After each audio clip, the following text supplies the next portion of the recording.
As we're moving into doing super awesome, amazing things with CSS, looking at section 3.1, this is going to be about floats and all of the joys, pitfalls, and frustrations that can sometimes occur with that. So we're going to have some fun with it tonight. So currently in the HTML file, if you study it, there are two sections. There's section first and section second.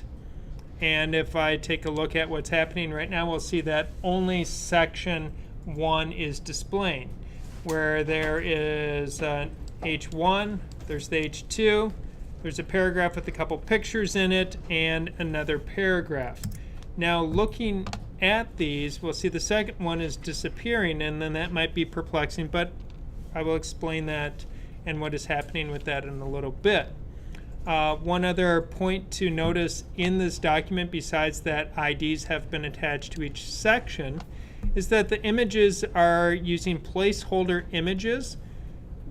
There's a number of placeholder image services that you can find if you just Google CSS or HTML placeholder images, and you can find lots of fun, fancy, and crazy things. I just went with the real basic ones from placehold.it, and then you just type in a width and a height, and you'll see that the image displays and it puts the dimensions in, but apparently it wants to do 2 by 200. Oh, I screwed up on it. I forgot. Some of the placeholder image services, you do your sizes where you do the width/height, and on placehold.it, the sizes as you put it in are set up as you put an X between your height and your width. A little bit embarrassing that I screwed that one up, but we can live with it. CSS, one thing you may notice that in line 3 I've attached an outline to all of my elements on my screen. And the reason I do that is while I am working on my page layout, it allows me to see where those different elements are occurring. So I can see what are the parameters of the HTML tags, the body tag, paragraphs, headlines, pictures, everything gets a red border around it, allowing me to better see what is happening. I recently learned about the outline versus just using a border, because a border adds a 1 pixel bump to all of the elements, where outline doesn't count in the sizing of the elements, so it doesn't actually affect my layout from when I then turn it off, because when I get rid of having my outline occurring in my document and it goes away so I can just see my page as it is, nothing moved but the red lines disappeared. So I like, while I'm doing a page layout and development, to leave that outline on so that I can better see where things are on screen, because sometimes when my layout isn't working quite right, that outline is going to clue me in. When I expect something to be of a certain size and it's not, I know then there's a problem I need to find and address. The HTML tag or element has a background of dark gray. The body has a background of lighter gray, text color of white, font family sans serif, so that's lessons that we've done previously. The reason that we don't see the second section occurring on our page is it does have a display property set, and that display property has been set to none. Now, moving down, we'll be looking at the pictures and seeing how things are affected when we change display properties. The default display property for everything on your for non-block level elements is inline. Block level elements would be paragraphs, headlines, sections, divs, asides, articles. All of these things are blocks. They're containing elements. An image is a content element, so it's an inline element, much like any letter you would type on the keyboard. Those are just content elements that we can add to our document. By nature, they display inline. Now, looking at my second section, we'll see that if I look at display, well, there's a lot of options for display. The 3 most common you are going to use will be block, inline, and none. If I set it back to block, so my second section shows up as a block, and reload the page, we'll see that the second part of this lecture is going to show back up. But I made it go away temporarily by setting it to none, simply so that we could focus on the first section, and then we will focus on the second section. So it allows us to have a little cleaner visual while we're working, so we're not as distracted. Because we can, we might as well take advantage of it. So block level elements display by nature as block. Inline elements display as inline, but we can now change that property.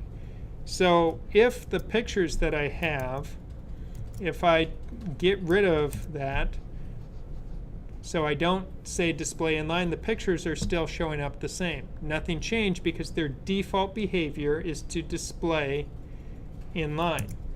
And we can see that the pictures here are in the middle of the paragraph. Paragraph tag, have some words, 3 pictures, and then some more words, and the close paragraph tag. So the pictures are truly in the middle of that paragraph. If I change the pictures display property to block, reload the page, we will see that now each picture is displaying as its own block level element. Block level elements will stack on top of each other down the page. That is how they behave. Inline elements go next to each other. We can see how it's split the paragraph up. So we still have the one paragraph, which we can tell by the red outline. We don't see additional red outlines occurring for each section, but it's behaving as if it's now 5 elements instead of 1 block level element. And much like we did with the other section, if I set display to none, pictures go away. So it's a common thing in a lot of user interface patterns that we play with the display property of elements.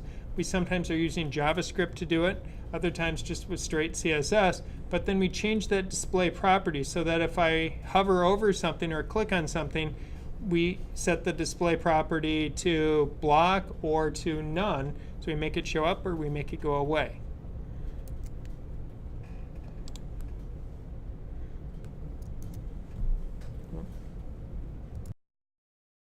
The next section in your text is going to talk about resetting the properties of certain elements so that your page will behave in a predictable manner.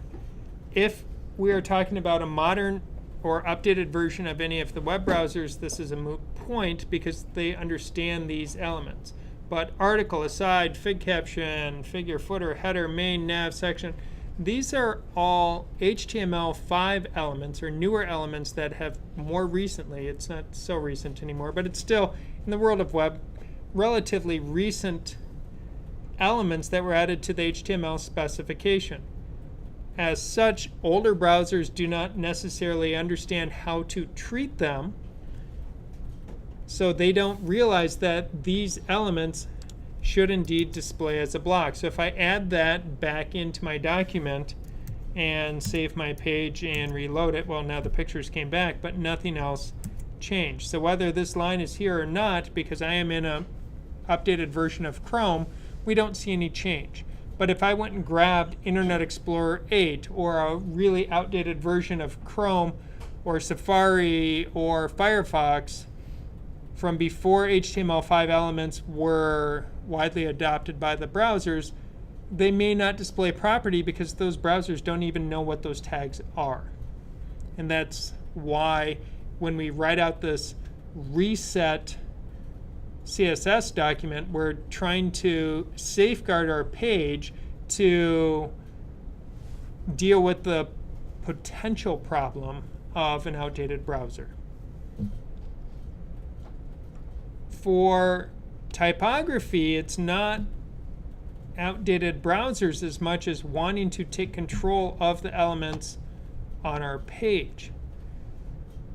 A common one that we, oh, that's right, this is a whole chunk.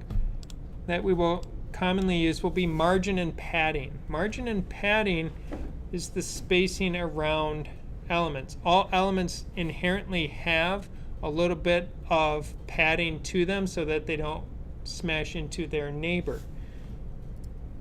If I go back and look at this page, we will see how the body has a little bit of spacing away from the edges of my browser viewport window. The outer edge is defined as the HTML area. This red line here is for the body. Then we have this headline, H1 and H2, then a paragraph. So we can see that there's space occurring between these.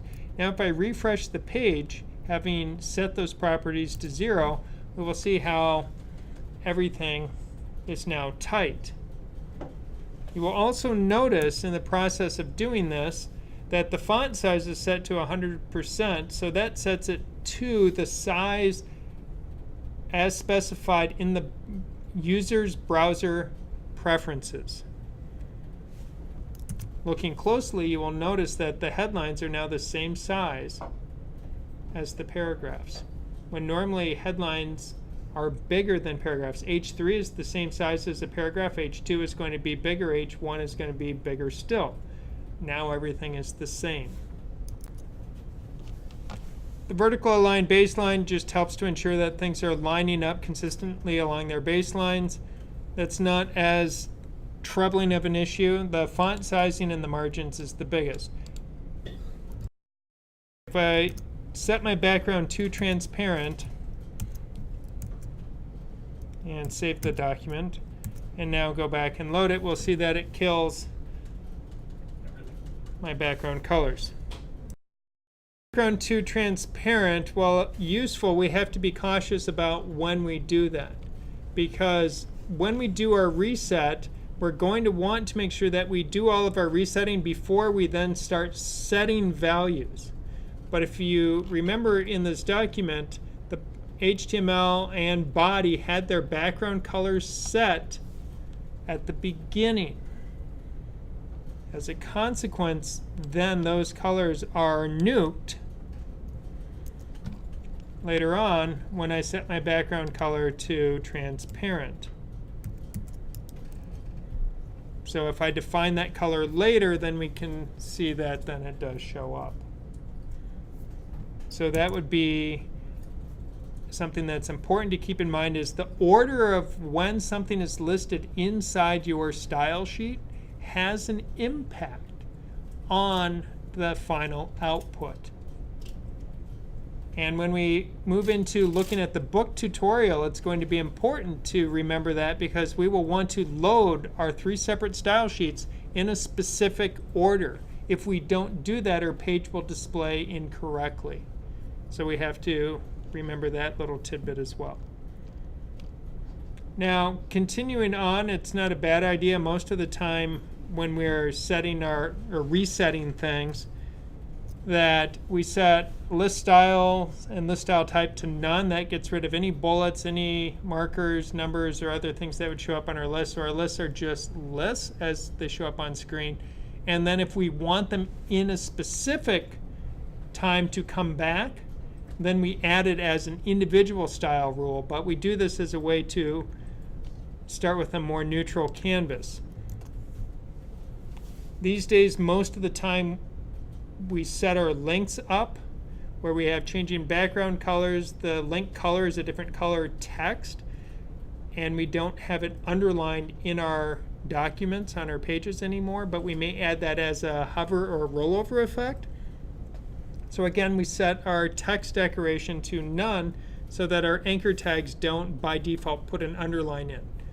So what we're doing is we are now counteracting all of the default settings that have been put into the web browser from the beginning of how web pages should look. We're removing that, and then we add it back only how and when we want, so that we are in control of the process. Final item that's useful to put in is we set our line height to 1. That gives us a consistent line height across our page. Now if I reload, we'll see that it tightens it up a little bit, so lines are exactly 1 character high. talking about fixed, fluid, and elastic. This is talking about how our page is going to display as it is exposed to different sizes. So when the size of my page changes, how my content lays out on the screen is going to change. And to do that, what I'm going to first do is I'll set, right now I have no information provided to the browser of what the width of anything should be, how it should be sized on screen. So it's now at 100%. There's no margin, there's no padding going on, so it goes all the way to the edges. If I set the width to 720 pixels and now refresh my page, we can see now the body is 720 pixels wide, and if my screen gets smaller or bigger, it's still 720 pixels wide. Fixed layouts are useful when you know your target environment. So if you know what type of device your page is going to be consumed on, fixed can work out really well because now you have complete control over how the layout's going to be. But if you don't know if someone is going to be on a mobile device, which can have both a portrait and landscape orientation, are they going to be on a laptop? Are they going to be on a tablet? Are they going to be on a desktop computer? When we don't know that, we have to start thinking about how is the user going to consume this. Now, if I look at the length of line and the words as they move across my screen at 720, that's a little bit different than looking at my line length where it's at full screen. Looking at full screen, that's butt ugly. It's hard to read. Right length for a given line, there isn't a magic formula, but as I adjust the width of the page, we can start to see at different sizes it may become some are better than others. It's nice when we're in Chrome is we do have options where I can pull up my developer tools, and when we pull up the developer tools and change the size of the window, it shows me how big it is in the top corner. Most of the time when we are looking at line length, we're looking at, typically most people have decided that 960 is about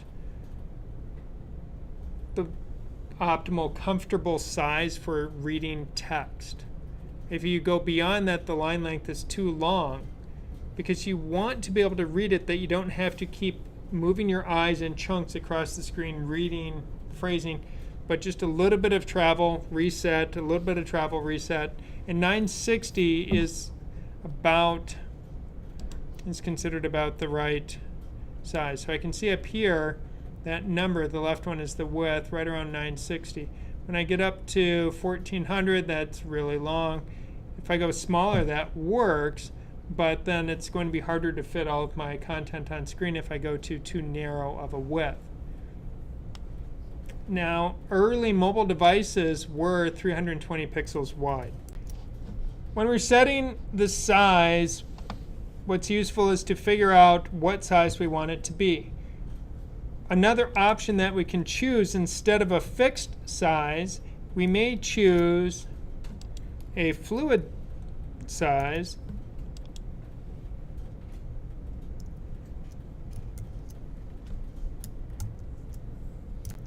So with a fluid size or a percentage, we can see that it changes, but it doesn't take up 100% of my screen.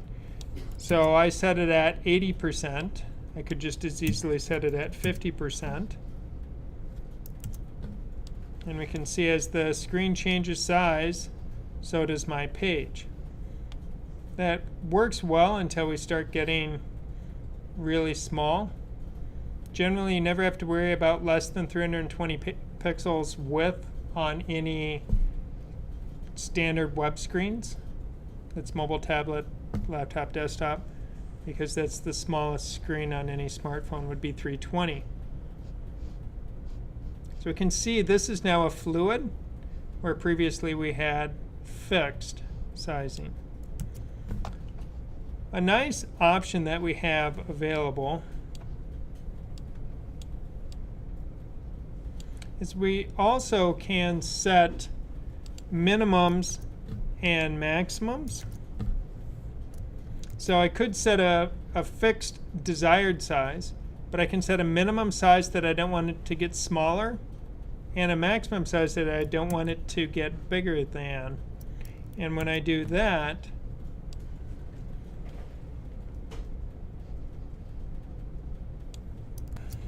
when we are doing min and max, then we set it with, not with a fixed size, but with a percentage.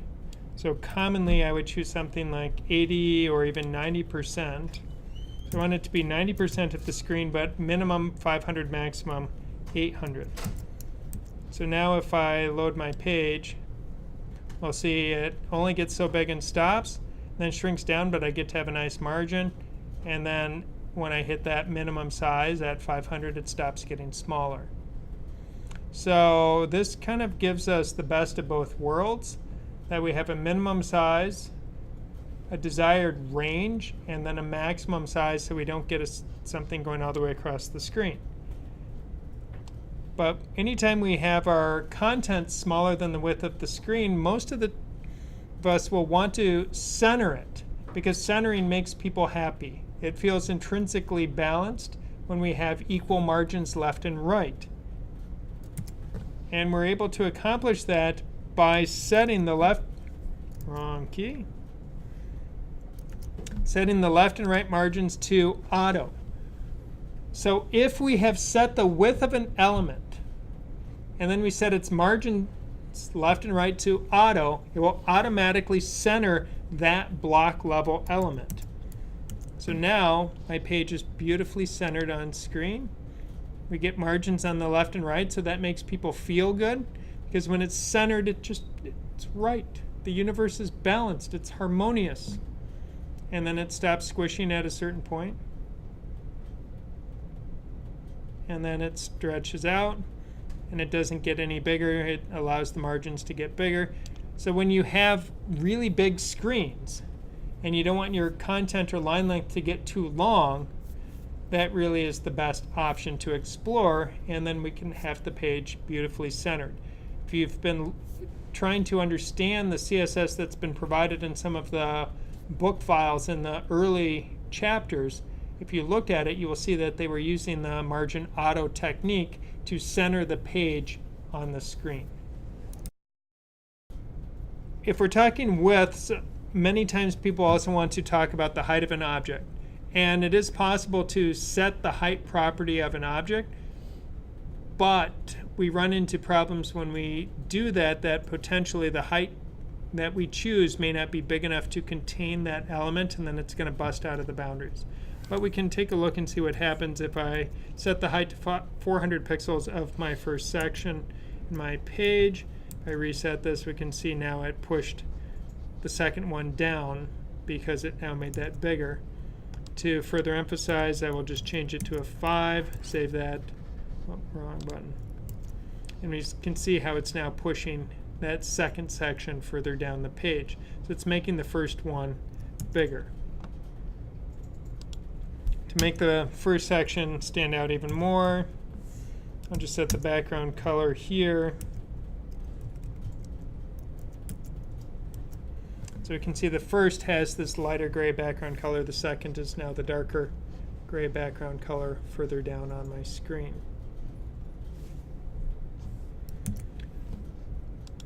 Height can also be expressed as a percentage. So I have said I want the second paragraph in the first section to have a height of 25%. So this is using my pseudo class selector, nth of type, and specifying I want the second paragraph in the first section. So in the first section, paragraph 1 has the pictures in it. Paragraph 2 just says, here is another paragraph. So if we look at that, here's another paragraph, and we can see how it now got bigger. It's now taking up more space. So if you put more words in there, will it keep that same space in it? If the contents of the element, second paragraph here, are too big for the boundary of that paragraph, it will not fit. I'm going to change the background color in that paragraph to make it easier to further see.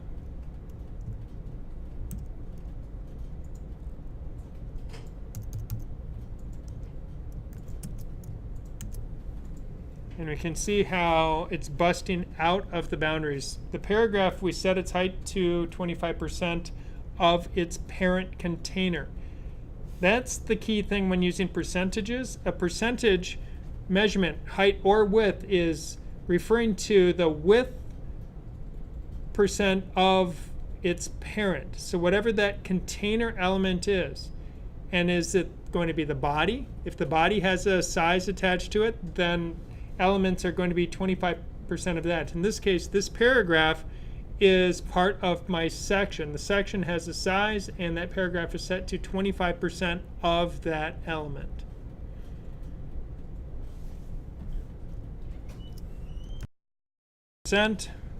This paragraph, its parent is section. Section has children of H2, paragraph, and paragraph. So if I use a percent, that percent is in relation to its parent, which we can see that parent listed even right here.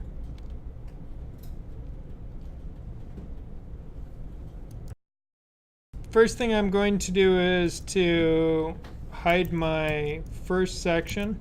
So now we're looking at the second section. The second section is H2, and then I have a couple of paragraphs going on here. There's an image within the paragraph, and we're going to play around with those a little bit. Now, by default, elements do not float. And what happens when we apply the property of float to an object is it removes it from the ordinary document flow. The document flow is the order in which elements appear in our markup, and that's then the order they display on screen. But when we choose to float something, we're able to now pull it out of that document flow, and it behaves a little bit different. Floating has three properties: none, left, and right. By default, nothing is floating. But if I were to change things up a little bit here, we don't want to float left and right, but now I will float left. And what I've done is I have told my second picture here, or this picture, to float left. So the image inside of my second section, so here's a paragraph. Inside the second paragraph, in the middle of it, is a picture. That picture is now floating, and we can see how the text is wrapping around that picture. These other paragraphs are then butting up against it. Now, if I wanted to space that out so that those elements aren't hitting it, we could apply some padding on the top and some padding on the right. And when I do that, we can see how it pushes the text away from the picture.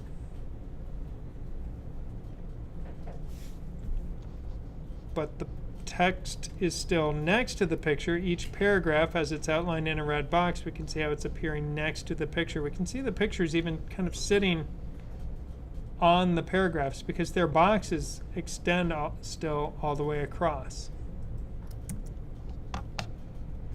If I change my float from left, if I float it to the right, I'll see a similar kind of thing, but now my padding is not on the left-hand side of it, so I would need to put some padding on the left as well.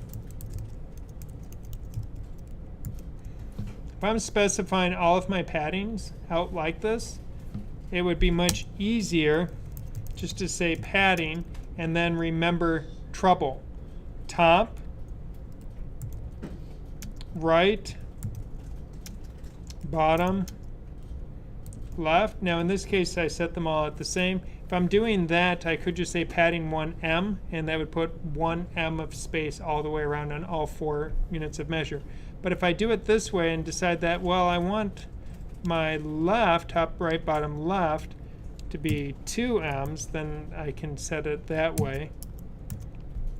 And we can see how it pushes it out. So when you're only setting 1 or 2 properties, you will commonly spell them out. By the time you get to 3, you're probably better off specifying it just with the word padding and listing all 4 values. Same thing goes with margins. And remember, it's top right, bottom left, or treble.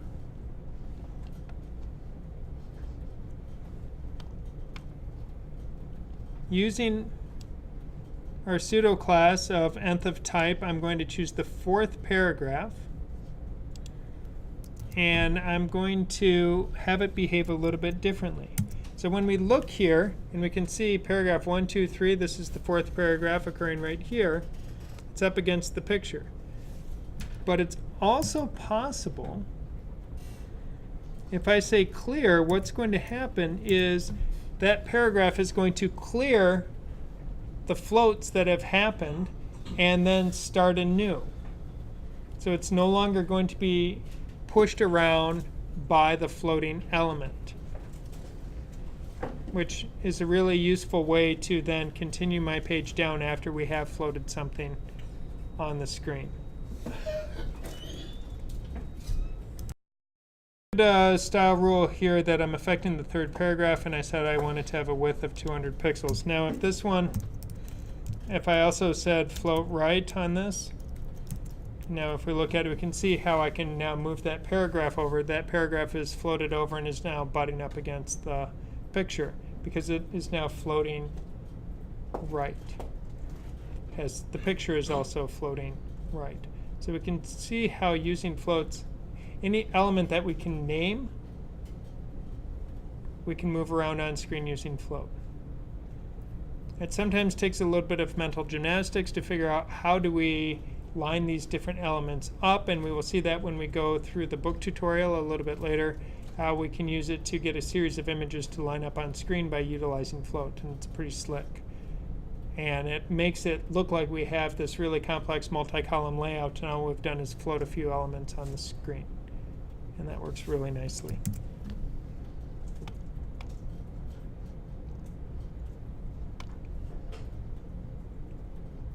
Now I'm going to make my picture go away. Picture goes away.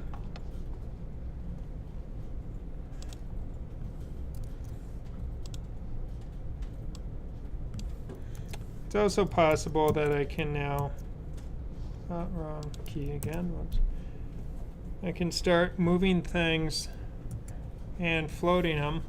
And what I've done here,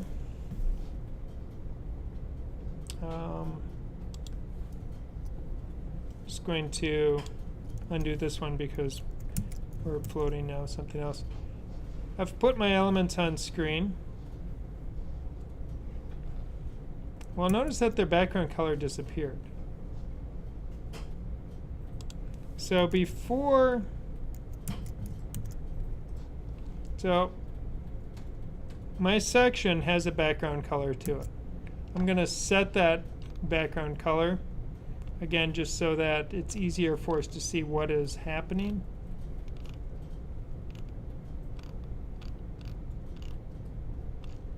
All right, well, we'll just put it down here.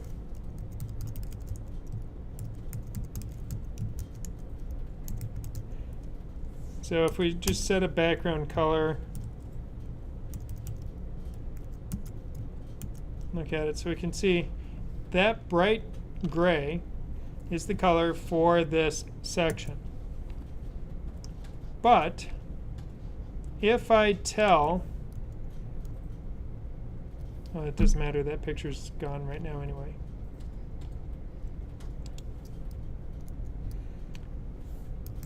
If I say I want each one of these paragraphs to fit on screen, and now say I want them to all float, we can see that we can start floating them.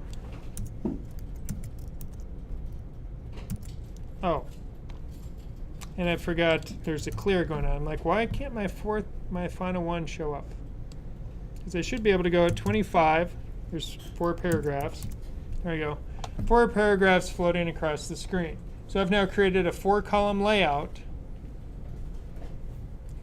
Got a little fancy for myself. I put all this commented code in here, and then it requires me to uncomment in just the right order, and then I was forgetting which ones I needed. So my 4 paragraphs are there, but the light gray background that's part of the section, and these paragraphs are clearly inside the second section. Section opens here, closes down here. So those paragraphs are clearly in that section, except now my section lost its background. That's bad. That's horrible. It's a very sad situation. But what's happened is by floating every single element that's contained within that section, as far as the browser is concerned, once those elements are floating, they're no longer content in that element. So that element is no longer stretching to accommodate them. It's no longer growing to cover them. And that particular issue that we're running into is referred to as container collapse. So this is something that took CSS designers a while to come up with different fixes of how do we deal with this fact. We float something, and then now the image or color that we put in the background to make our design look super cool is gone, because the container around it collapsed and things aren't spaced out right anymore, and then we bang our head against the wall and we cry and swear and talk like a pirate, which is only acceptable on one day of the year unless you happen to be a pirate. But since most of us aren't, that's not going to work really well. So we need to come up with a solution, and there's been any number of hacks to try and fix this, and the one that's presented in your book takes advantage of our pseudo elements that we're able to create. And we designate pseudo elements by utilizing a double colon, and then we put something there, in this case after. And what I'm able to do is, this says after my section tag that has the ID of second on it, I want to add a new piece of content. And the new piece of content that I'm going to add is going to just be nothing. And this is part of why this is an ugly hack, and it kind of makes me a little bit sad inside that we have to do things like this, but it's working with the tools that we're given. So the first thing is we clear any floats. Then we add a piece of content. In this case, it's an empty string in quotation marks. So there's nothing there. It's just 2 quotes. No space, no anything. And we tell it to display as a table. And by doing this, it effectively is adding something in. So now when I save this and reload my page, the background does show up. Now, to show you that it doesn't have to be an empty string, we looked at this where we could do extra like drop quotes around something using before and after last session. But this is stupid that we have to hack it like this. And we can see it actually added in that whole additional paragraph. So we're creating content through our CSS. Normally we don't spell out our frustration with it. And as you write your CSS, I encourage you to put lots of comments in it so you can better read what you've done. It gives you a clue as guide as to what's happening. But I will throw out just a little cautionary tale. Make sure that you put appropriate comments in. Don't express your feelings and frustrations of the process. And whatever you do, never talk bad about the client in your comments. Now, I am going to get rid of this disparaging remark I made about the process that we have to live with. And I'm also going to comment all of this out temporarily so we can go back to where it's not working quite right. We'll also see there's another topic that we need to look at, that if I were to make these boxes a little bit bigger, suddenly my 3 becomes 4 because I added in extra padding, and that's not working. And this introduces a concept that it's one of the CSS properties that is more recently wandering into public view, and this is box sizing. Box sizing has a couple of different properties associated with it. So when we look at this, we have border box and content box. And this deals with how the browser interprets the size of elements. So if we set the property to border box, it's going to include the margin, the padding, and the border, and the contents themselves, all within this how we calculate the size of an element. The default setting is content box. So for years, trying to do CSS layouts, and then you use margins, and then you have margins that collapse on each other, because when you put a bottom margin on something and a top margin on something, and they're both block level elements, well, then it actually eliminates one of those. And that causes difficulty when you're trying to get accurate spacing on your page. And that's an issue when you have content box. But when you set your property to border box instead, then it now takes into account the margins, the padding, and the border as a calculation of the element's size, so that we're able to now fit things on screen. But we'll still see that it doesn't deal with our collapsing container, so then we do have to go back and use that atrocious and ugly hack, but it works and it allows us to put it in, so we can now get a background that fills the whole area behind multiple columns.